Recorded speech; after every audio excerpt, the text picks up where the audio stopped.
morning to those watching us from Brazil, and good evening to those watching us from Japan. My name is Mariana Albuquerque. I am a senior fellow here at CEBRI, the Brazilian Center for International Relations. And today it is my pleasure to welcome you to the event, Japan's Contribution to the Environment and Sustainability Agenda and its relations with Brazil towards COP30. This is the third event of a series in partnership between CEBRI, the Consulate of Japan in Rio de Janeiro, and Japan House in São Paulo, to celebrate the 130 years of friendship between Brazil and Japan. The previous two events are available on CEBRI's YouTube channel. The first one was on security and geopolitics, and the second one was on international trade. To start our debate today, I will pass the floor to Mr. Carlos Augusto Rosa, President at the Japan House in São Paulo, who will give us some welcoming words as well. Thank you, Mariana. Well, good morning, good evening, everybody. It's a pleasure to be here with you again. Thank you. I'd like to thank Professor Naoki Ishii, that is from Tokyo. I think probably it's very cold in Tokyo now.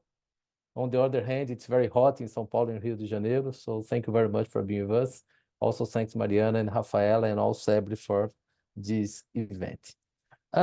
Just to say a few words, well, Japan House is a project, is an initiative that has as major objective to present the actual Japan in Brazil and in all Latin America. We are established here in the city of São Paulo. We opened our doors in 2017.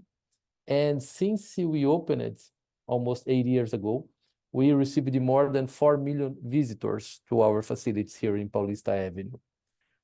We are also presenting by our website, by our social medias, and we have two other Japan houses, two other sister houses, one in London and one in Los Angeles. And the three projects, the three institutions has the same objective, to present the actual Japan, the modern Japan. We present this towards a lot of different subjects, let's say.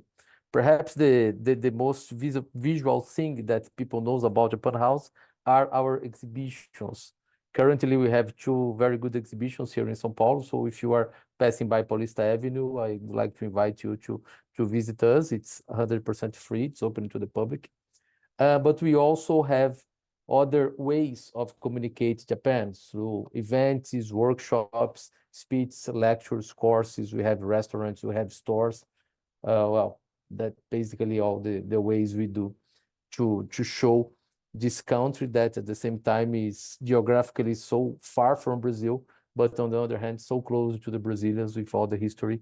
And as was mentioned, this year we celebrate 130 years of the relationship among Brazil and Japan. So it's a celebration year for all of us. Well, I will not take a lot of the time of all of us. I mentioned to hear Professor Ishii that will talk for us directly from Tokyo, and also see the mediation, the debates. Thank you very much for your presence today, and let's go. Thank you, Mr. Rosa, and thank you again to Japan House for the partnership throughout this series of debates. And to start our conversation today, I will just give an overview on the topic, and then I'll pass the floor to our guests. So during the past decades, some words have become somewhat familiar to international analysts: sustainability, ESG, global commons. They all symbolize the fact that climate change and climate governance are now at the epicenter of international politics. In November this year, Brazil will host COP30, which will be a landmark moment not only to celebrate the 10 years of the Paris Agreement, but also to reflect on the next 10 years. And among the topics that the Brazilian COP30 aims to progress are energy transition, forests, sustainable finance, and above all, means of implementation. In all of these agendas, Japan can be a close partner and an ally, and fostering partnership have become even more important in a fragmented scenario in which Trump's climate backlash are one of many examples. So to debate today how Japan can contribute to the environmental agenda and how Brazil and Japan's path can cross towards COP30, we have two distinguished guests who will share their knowledge and experience with our audience. First, we will hear from Dr. Naoko Ishii, who is a professor and director of the Center for Global Commons at the University of Tokyo. Before that, she was the CEO and the chairperson of the Global Environmental Facility from 2012 to 2020.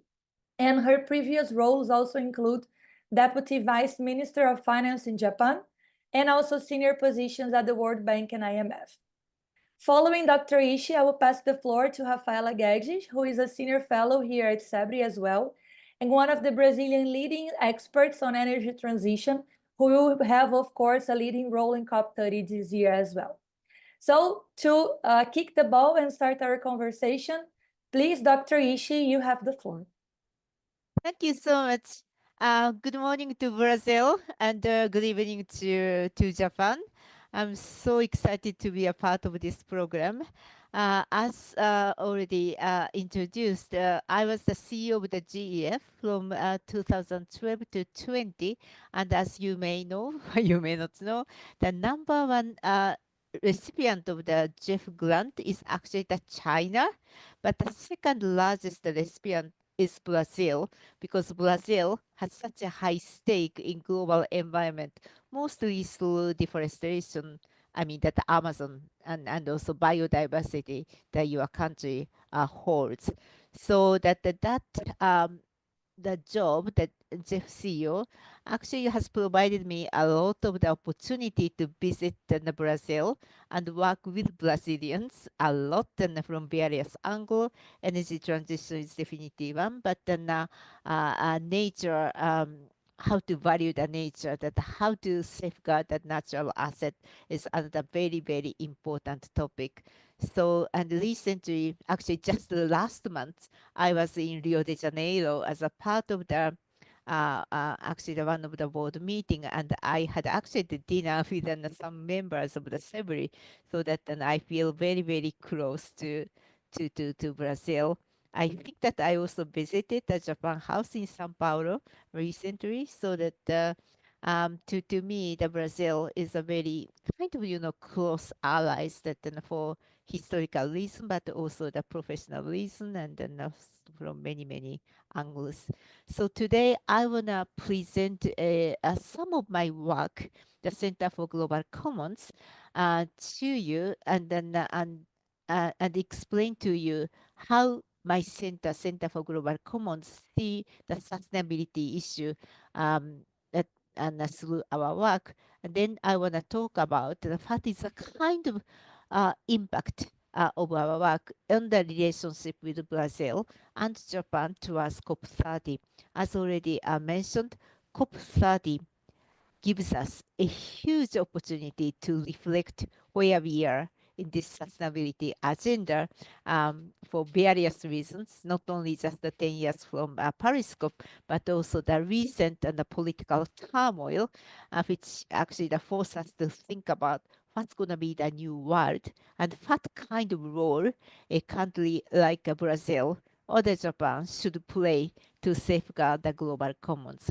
By the way, global commons in my terminology, it's a stable and resilient planetary system. So everybody benefits from global commons. But unless we really find a way to govern it, nobody really pay attention to how to manage it. So it's a very challenging topic, but very, very important, interesting topic to me. So can we move to the second slide? Thank you.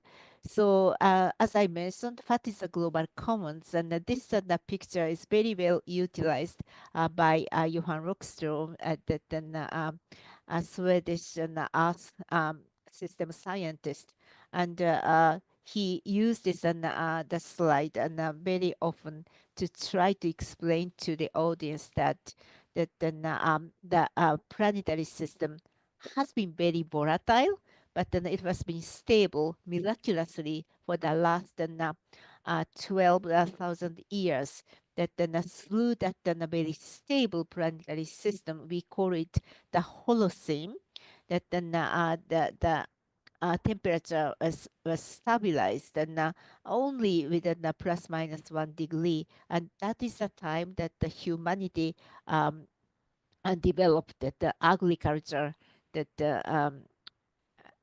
agriculture, and it actually leads to that then human capacity augmentation, and we enjoy that then civilization. But that is only lasted 12,000 years, and that is, if you just look at this in a picture, it's really just very short period compared with a very long history of planet and human being.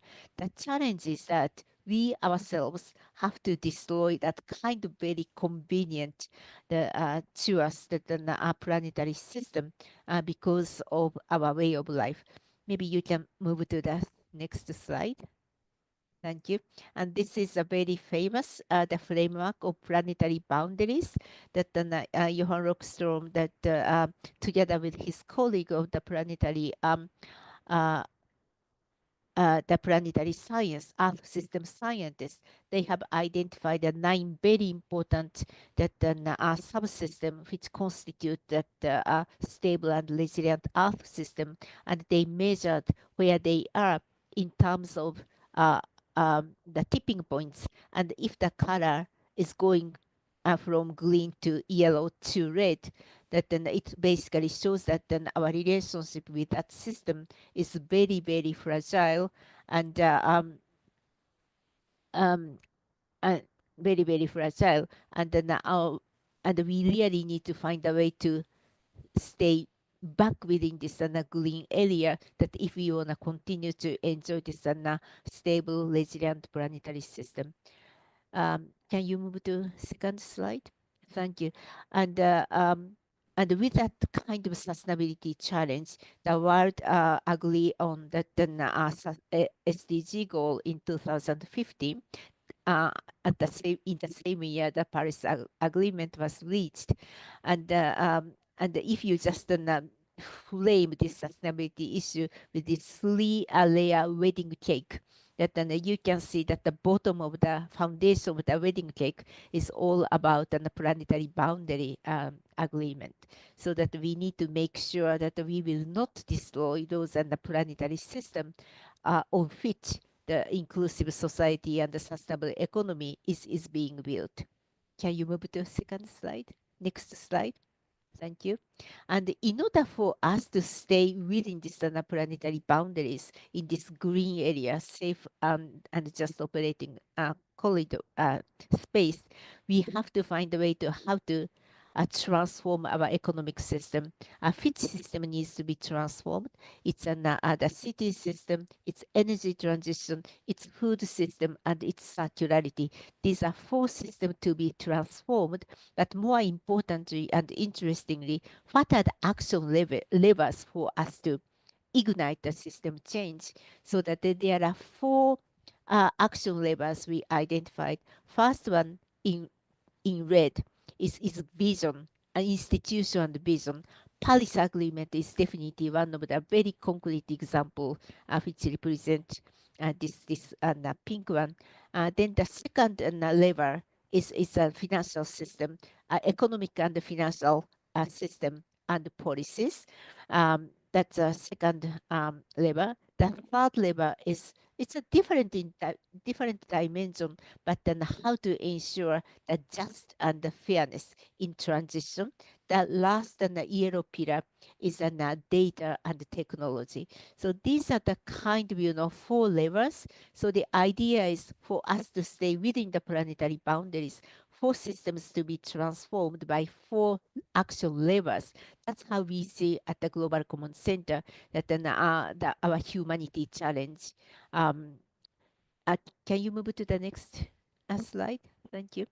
And together with the Potsdam Institute, we made a several simulation that then so we tried that if that we do the energy transition, how much we can get back to this and the safe space, the green space. So that is the kind of the very left side of this sleep bulbs. And then how about that we change this make that land system transformation. That's the middle side. Then how can we do this all transformation together? That is the last of the last right side ball. That what does it mean?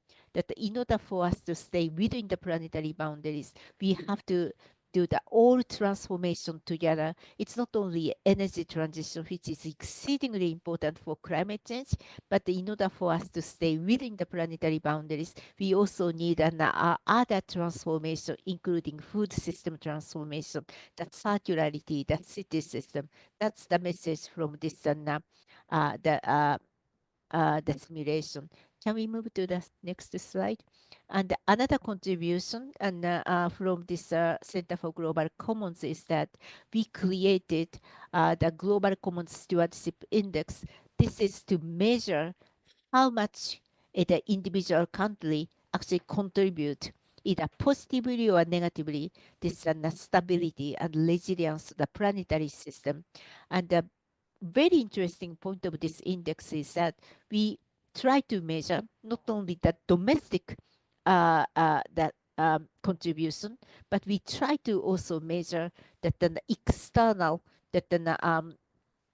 contributions through trade.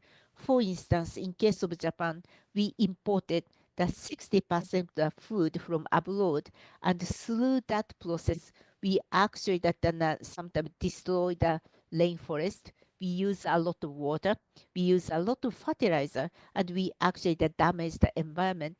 And then this index try to capture those negativity, the negative impacts outside the domestic border. So it creates a kind of much better comprehensive picture how the individual country either positively or negatively contribute to the sustainability of the planet system. Can you move to the another slide? Next slide. Yeah, this is just that snapshot of where we are in the Brazil and Japan, and both of us actually see that you see that domestic the scorecard, you see that the international scorecard, and these are show that how good or how bad we are in terms of impacting the planetary system. And if you could just move to another slide. Next slide, thank you. The implication or the key message from this is my key message from this work is that the major transformation urgently needed in order for us to stay within the planetary safe operating space. And interestingly, that the smaller but rich countries tend to perform better in terms of domestic impacts, but they also generate a very large share of the international spillovers that through their trade impacts.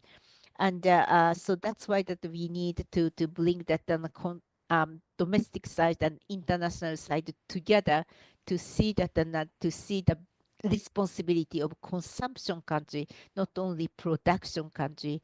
And another big message from this work is G20 have a huge responsibility to safeguard the global commons. Let's move to the next slide. I just want to show you that in case of Japan, and then followed by in case of Brazil. In case of Japan, we are more or less maybe okay, not okay, but better for domestic the production side. But if we incorporate that our negative impacts throughout trade, it's very, very bad. So that's how we see that our impacts on the global environment. And the picture is very different if we take a look at the Brazil. Can you move to the next slide? The Brazil picture is very different. Brazil don't do so good, doesn't do good for domestic production side, but their negative impact through trade is much better. So that depending on that your production and consumption through trade, the picture looks very, very different. But this basically tells us that in order to safeguard the global commons, that we have to bring the consumption and production together through value chain or through trade. Otherwise, we can't really find a good policy for prescription to safeguard the global commons. Next slide, please. And there are a few more slides I just want to pay attention to and draw your attention to. And in order to show the message much more clearly and also intuitively, we tried this Sankey diagram, and this basically shows that this is the impact through the deforestation of the all sectors, and the left-hand side is this production side, but on the right-hand side is a consumption side. So that yes, that the Brazil had a lot of impacts on the deforestation, but which country demanded, that is on the left side, right side, and Japan is of course responsible of part of that, but other countries like China, the EU, that the US also have a huge responsibility to demand that this deforestation side. Maybe 2 or 3 more slides. So let's move on to the next slide. Yeah, this is deforestation of the leguminous crops and oilseeds, including soy. And then we all know that Brazil, Indonesia, Malaysia are very much responsible of the domestic production side. But again, who demanded that is the right-hand side? It's very clear that we, even Japan, that China, India, that the US are very much responsible of causing this. So again, in order to address this deforestation issue, that we have to come up with a much more comprehensive solution, basically bringing production side and the consumption side together. Maybe one more slide. Thank you. This is the GHG emission side on the all sectors. Again, that's the same story. That the Brazil is responsible a little bit of this GHG side, but there is also the demand side that you see that who is kind of causing it. So, okay, let's move out of this Sankey diagram and let's move on to the next slide, please. Yeah, I don't necessarily have to read it out, but the message is that why it is important to see that domestic and production, domestic and international, or consumption and then production together. Why it is not easy? I think we have 2 reasons for that. The partly because that in many cases, these negative impacts on the environment are not really priced adequately. So that for instance, that the natural capital is not priced, so that many of these impacts are not really recognized in the economic term. That's one. But the second reason is that these trade are cross-border, so that again that we have to overcome 2 challenges to address it. How to really put the economic value of those negativity of the impacts, but then how we can come up with the better policy to bring the consumption and production together. So these are 2 double challenges. Let's move on to the next slide. This is going to be my last comment, that remarks.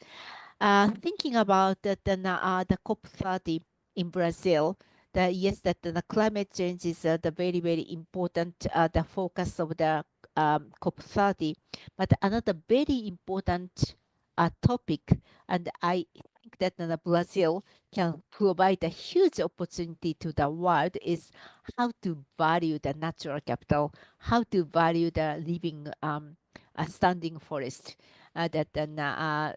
Because Brazil has an Amazon and also this Atlantic forest, and then which will give us a huge opportunity to not only just stop the deforestation, but more importantly, how to economically value the full account of those the full account of this value of the natural capital or forest. The current economic system doesn't really fully account for those true value of the natural capital or the forest, and that is why we continue to destroy that our life supporting system. So one of the initiatives we are now working with the international partners is what would be the best way to put the natural capital that on the balance sheet. Balance sheet means how to put the monetary value of those natural capital, which has not been really fully accounted for. And of course, this is not an easy issue, but we have to find a way to at least to chart the pathway that how to shift the market infrastructure towards that goal.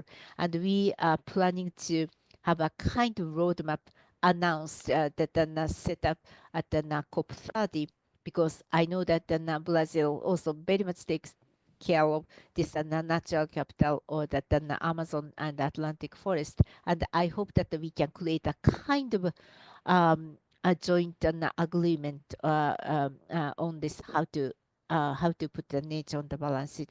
Maybe just I know that the time is up, but if you just go to one or two more slide, and yeah, so we can skip it because it's more like a challenge and action. So this is gonna be maybe my last slide. A lot of initiative and the TNFD or natural capital protocol, the SEA, ISO, those kind of things on the first and the second, the boxes. It's basically natural capital assessment and natural capital accounting, but we are yet to find out this bridge, that how to bring this natural capital, monetary value of natural capital recognized in the market, so that to make this journey is a huge challenge. But if that Brazil give us an opportunity to work together to come up with this roadmap, it's gonna be game changer. So that that is really my hope, that when I think about COP30 as an opportunity hosted by this country, Brazil, which takes and holds so much of the natural capital as a source of the development. I think we have the world has a huge opportunity to dream. So that's going to be my serious ask for Brazil. So let me stop here. I spent a lot of time, more than planned. So back to you. Thank you, Dr. Ishii. And your presentation was very pedagogical for all of us, because first you set us some conceptual grounds, which was very interesting. And then you provided us some interesting data that helped us to position Brazil and Japan and think more on how partnership can be possible between the two countries. And one point that I would highlight that you mentioned is that now, even more, when we talk about climate change and global commons, it's not only an environmental agenda anymore, it is more and more an economic agenda, and how some concepts like market, trade, consumption, capital, they are more and more integrated into the environmental agenda today, which will be, of course, important for COP30 and for the Brazilian climate policy moving forward. So to give us the perspective of Brazil, I will invite now Rafaela Guedes to join us on the conversation. Rafaela, you have the floor. Thank you very much. It's an honor to be here. I've been following Naoko Ishii's work at the Center of Global Commons, and there's a lot of interesting perspectives that I would love to comment on, but also to start thanking Mariana for the opportunity to host this at CEBRI, Carlos Rosa as well. I haven't been to the Japan House, but I definitely will go to the Japan House in São Paulo, and of course we have the biggest community outside Japan, so and definitely a livid community that has a lot to share and embedded in our culture. Coming back to COP30 and the climate issues and the financial part of it, and Naoko is totally right. Since your background is on finance, I think that this is an important leveler for the equation that we have to solve. COP30 will mark the 20 years since the Kyoto Protocol. It is also a mark of 10 years after the adoption of Paris Agreement. Brazil released a letter on its intentions towards COP30, and it recognizes that, unfortunately, when we saw 2024 was the average global temperature already exceeded the 1.5 degrees above the pre-industrial levels. January 2025 marked the warmest month for us here in Brazil on record. We have experienced several evolvements, and at the same time, we see a world that is deviating from the multilateral examples of things that we've been moving, a lot of fragmentation, and then we ask, how are we going to be able to really push this forward in a world that definitely it's here to everybody to see that the temperatures and the global condition is getting worse on the one hand, and on the other hand, this is a global problem. I love the graph that shows the fluxes, because it's not about one country problem, it is a global problem. And when one piece moves us here in Brazil, or if our forest is down, the whole world will suffer the effects, and so on and so forth. And while reflecting on this, I totally agree with you, Naoko, in terms of how are we going to bring the natural capital into and embed them into the balance sheets. And on the other hand, the question that stays is, who's going to pay for that?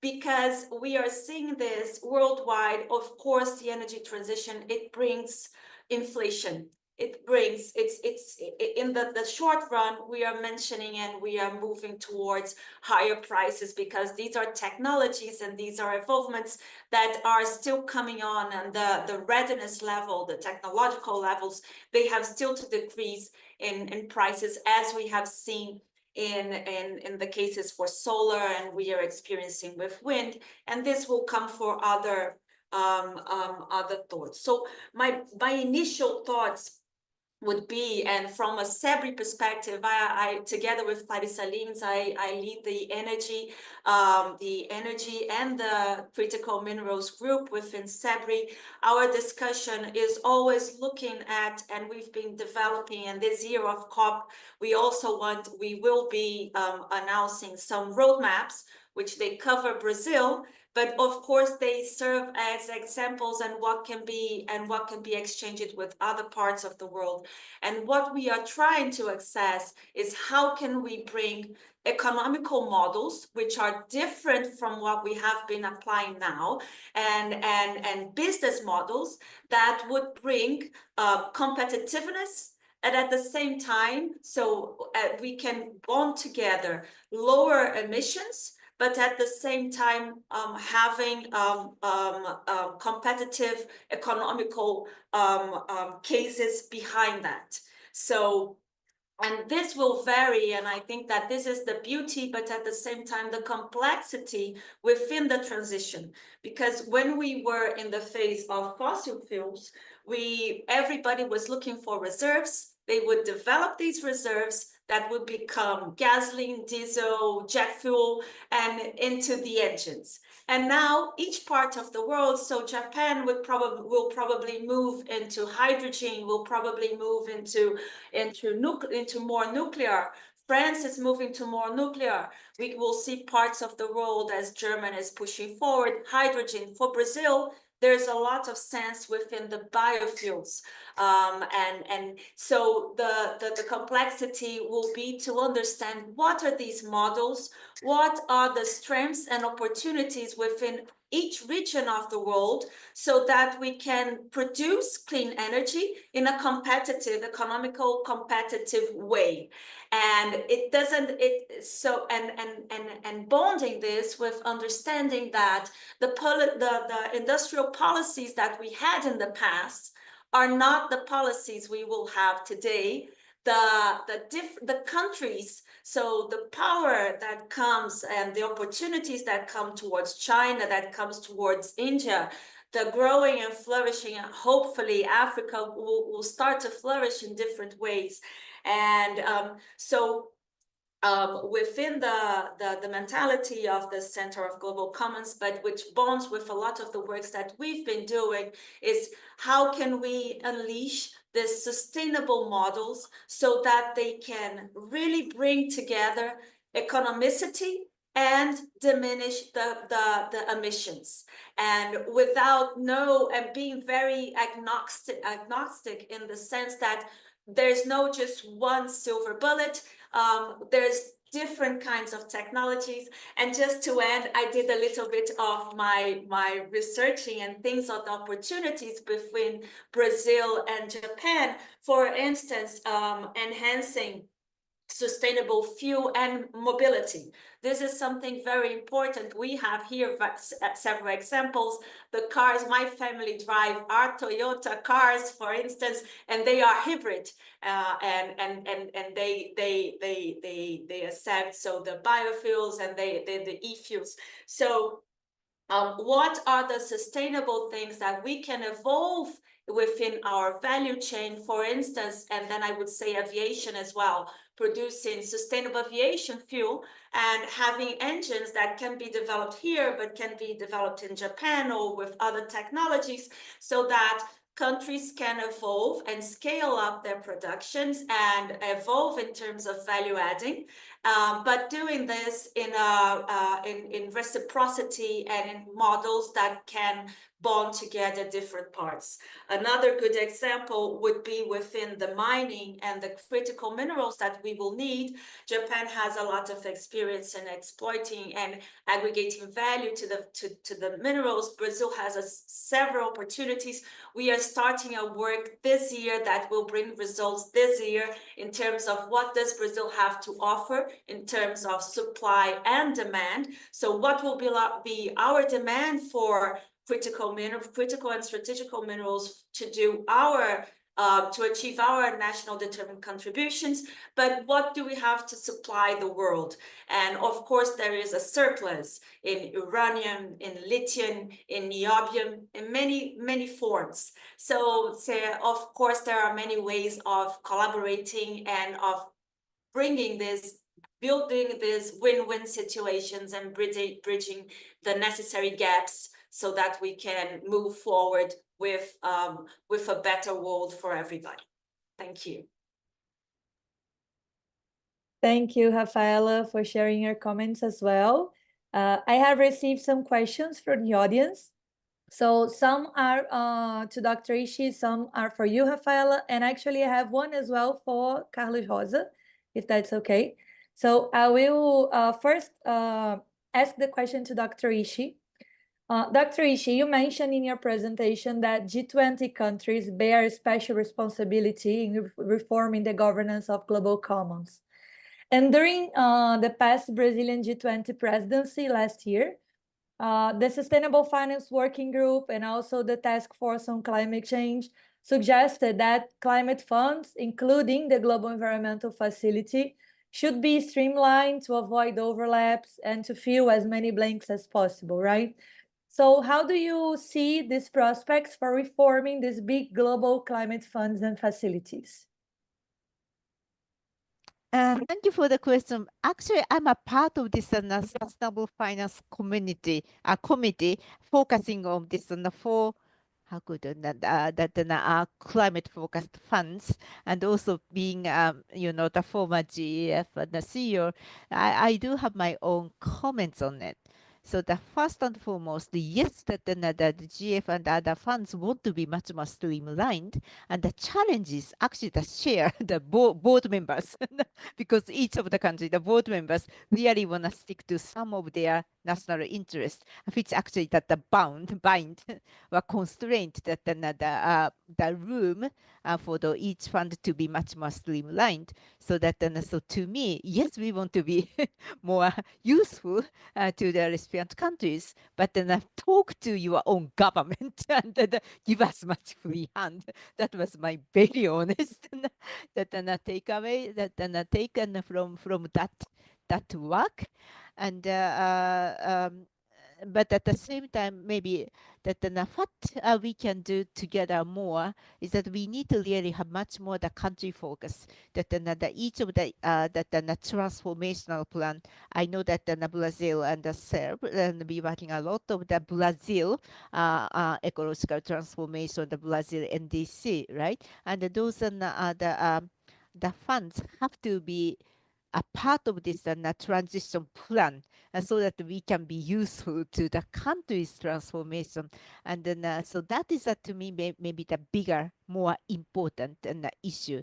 And by doing that, those funds can be also useful for the broader the purpose, like that blended finance, so that supporting the capacity building, or that the institutional the building. So that in this case, I think that ownership of the individual government is the very important to drive those rather siloed the climate funding. At the end of the day, I think, but fundamentally, maybe that the time for us to rely on this public money maybe ending, if I may be very honest with you, because if you see this geopolitical turmoil, I think the world has been changing dramatically. So this very the traditional system after World War II, that the Bretton Woods system may be changing or forced to change, and we have to find that the new new world and the new order, the new architecture. And then maybe I will say one thing. I was in Brazil, Rio de Janeiro, the third week of February. It was only just after 4 weeks after the Trump inauguration. And then many of the global north, that Europe, and then are kind of all very appalled, a little bit like a headless chicken. But now that then I was so energized and talking to the Brazilian, that then people, including Selb, that then they really see that looking forward to the future, that how to design the new world order.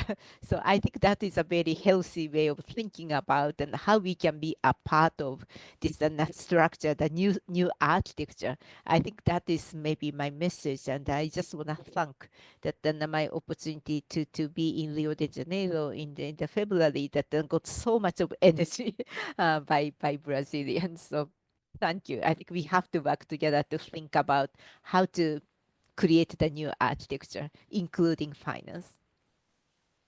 Thank you, Dr. Ishii, and thank you for your contribution to the sustainable finance landscape. It was hard for Brazil next year to have some concrete proposals at the G20, and I'm sure that your contribution was important to that end. I will ask a question to Rafaela now, which is also based in something that you just mentioned now, and also that was part of your presentation. In your presentation, you showed us a figure that showed somewhat the divided responsibility between the supply and the demand side for the global commons and the climate commitments as well. And we can see that alongside the emergence of global south economies, we still see some global north economies as main greenhouse gas emitters as well.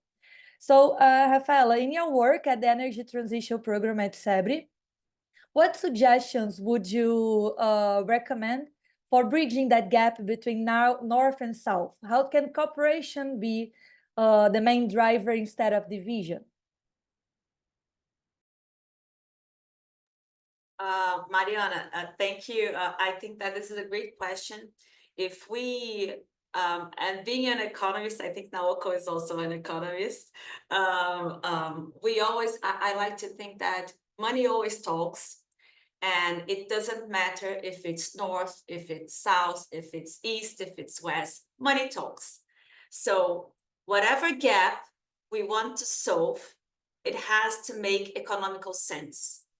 So within our work, this will appear strongly now with our roadmaps that we are developing.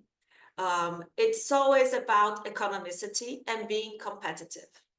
So, but the big challenge here is how can we be competitive, but differentiating ourselves in terms of what we are offering to the world and curbing down emissions. So the good policies, the new green industrial policies that I desire, and these are the ones I recommend, is each government will have to understand what are their strengths in terms of producing, and I'll give a Brazilian example where I am embedded, but it serves for other parts of the world.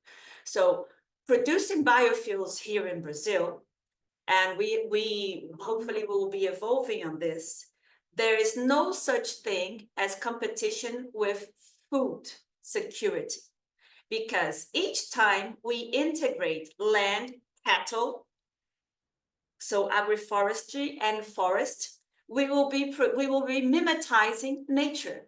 And what is nature if not the combination of the forest, the animals, and people, and with the energy systems we have. So if we produce and integrate, for instance, the sugar cane, I'll give an example with sugar cane, but then with cattle, a different form, and we have forests in the same. We could be using, we could be producing more sugarcane, or the ethanol, for instance, coming from corn is also okay as well.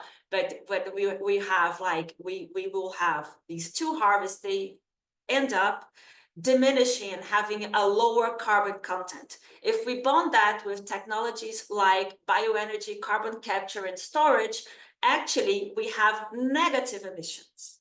So we have a differentiated product which is sustainable and actually helps the environment, as it is negative to the emissions in terms of balancing. And so if Brazil is capable of scaling and bringing partnerships, and I'll go again with China, with Japan, and it can be the United States. We don't have, I like to see Brazil as a friend shore, and that we negotiate and we exchange with all countries. There's no such thing as A or B, it's everybody. So these are examples in which we are moving towards productions of fuels which are negative emissions, and at the same time they can be competitive if we understand that, fortunately, if God is Brazilian, it gives us sun, it gives us wind, it gives us lovely pieces of earth, of land that can be used. So this is one example, but then I can go to Africa. If we can explore, if we can produce the minerals, but at the same time, and I know the G20 that now is being led, and hopefully we will be working with think tanks like SAIA and others at their part, to produce their minerals in a way that they do the beneficiation there, so that their people can be also part of the solutions, and the communities can receive part of the benefits of this exploitation.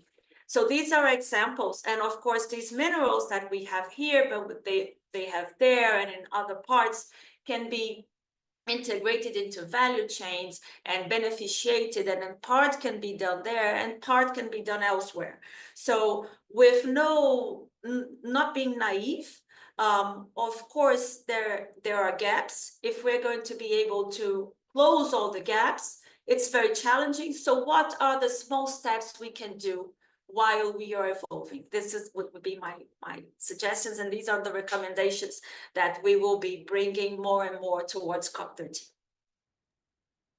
Thank you, Rafaela. And I have a question to Carlos Rosa as well. We all know that culture can play a big role in fostering sustainable practices, right? So what are the initiatives that Japan House has been implementing to promote sustainable practice as well?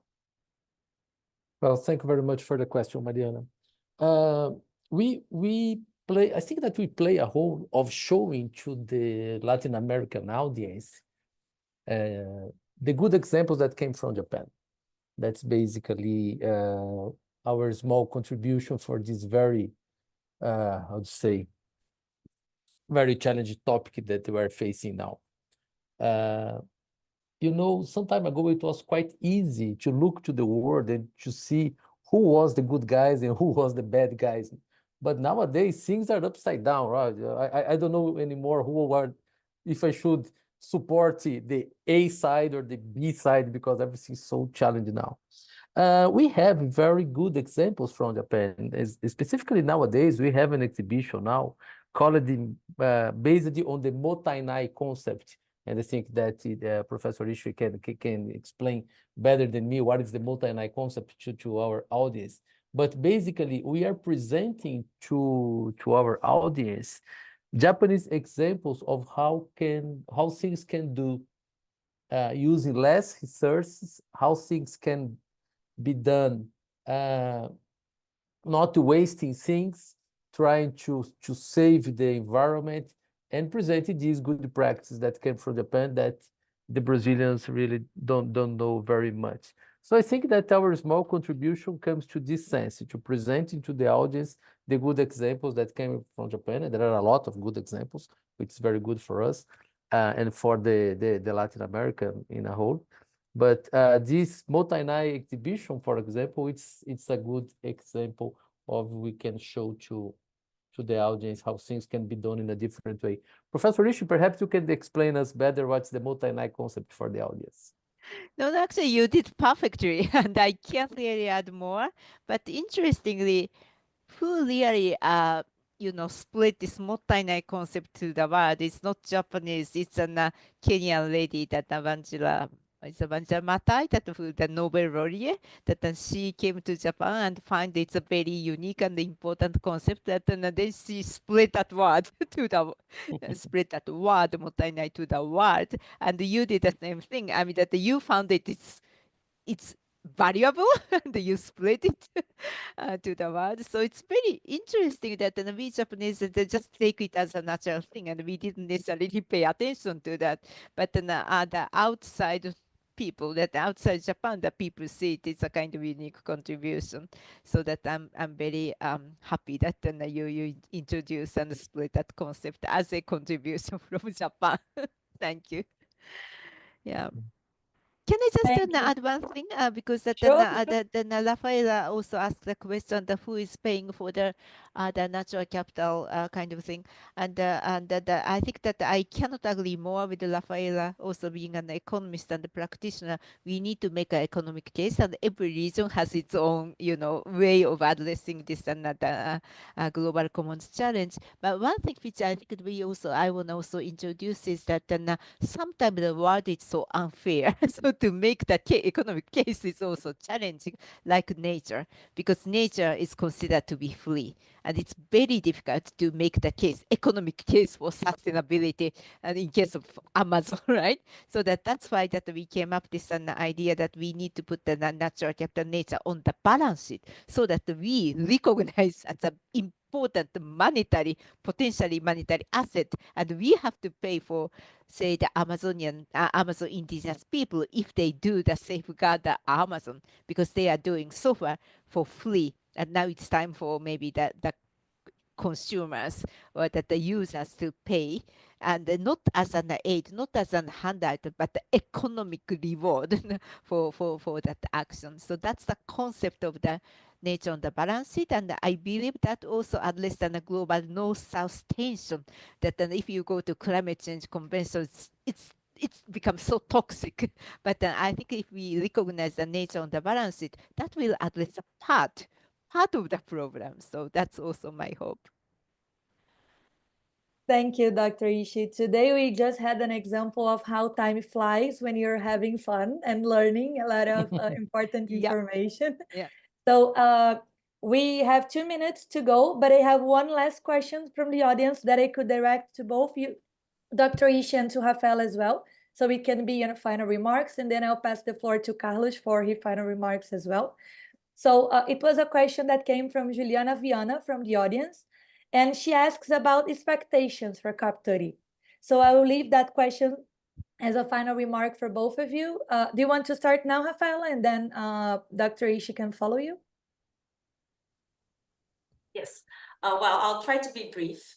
It's going to be very challenging. They couldn't have chosen a better person than André Corrêa do Lago, which I'm a big fan, and Anatoni, which is doing also a brilliant job, because there's going to be a lot of diplomacy needed to talk about the complex points that, for instance, Naoko was mentioning about how do we pay for nature? How do we recognize that this is something important? How can we move this conversation forward, and how can we continue to stick with the sustainable development goals? So recognizing that we have to move forward because this is about the legacy and about the survival of humanity. So this is how complex the COP30 is going to be.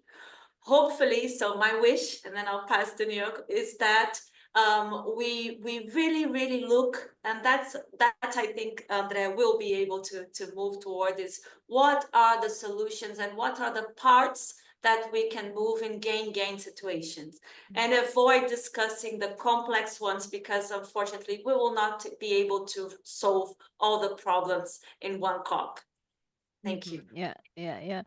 Yeah, of course, we cannot solve the entire problem at one COP, but you can really cast a very important variable stone to us that the future, to me, how to update the economic system, because we see, as you also mentioned, the current economic system has a lot of problem. To me, one problem is we don't value the natural capital. So if that then at COP30, we create and we together create a pathway, roadmap to know how the current system be changed to value the natural capital or standing forest, not the timber forest, but the standing forest like Amazon. It's going to be really helping the entire world. And you do have the company at Berlin in the part of the Amazon. I hope that they can accommodate a lot of people. But then it's going to be a huge the gift to the humanity. And I hope, even if it's a complex issue, it's a long-term issue, but then the Berlin will be remembered as a starting point of valuing the living nature. That's my hope. Thank you. We are going to end in an optimistic view, I hope. And both Ambassador André Corrêa do Lago and Anatoni, they are members of CEBRI's Board of Trustees. So I would invite everyone to subscribe to CEBRI's newsletter and stay tuned in our activities, because we will probably hear a lot from them firsthand throughout the process. And to end our event today, I will pass the floor to Mr. Rosa for his final words. And again, I thank everyone for the participation, and also Dr. Ishii, Rafaela Guedes for being with us today as well. Please, Dr. Rosa.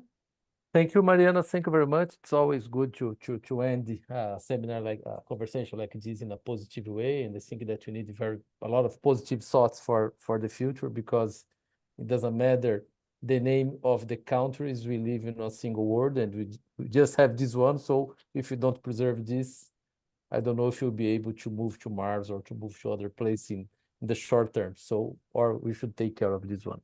I'd like to thank you very much for the coordination of this event, to thank CEBRI, to thank Professor Ishii, Rafaela, Mariana, and all the teams that are supporting. I think that we learned a lot today, and I hope that we and our leaders are wise enough to plan better our future. Otherwise, there's going to be future. Thank you very much for all the time of you, and Japan House is at the disposal of everybody. Thank you. Thank you so much. Thank you. See you all in the next CEBRI's events. See you. Bye-bye. Bye-bye.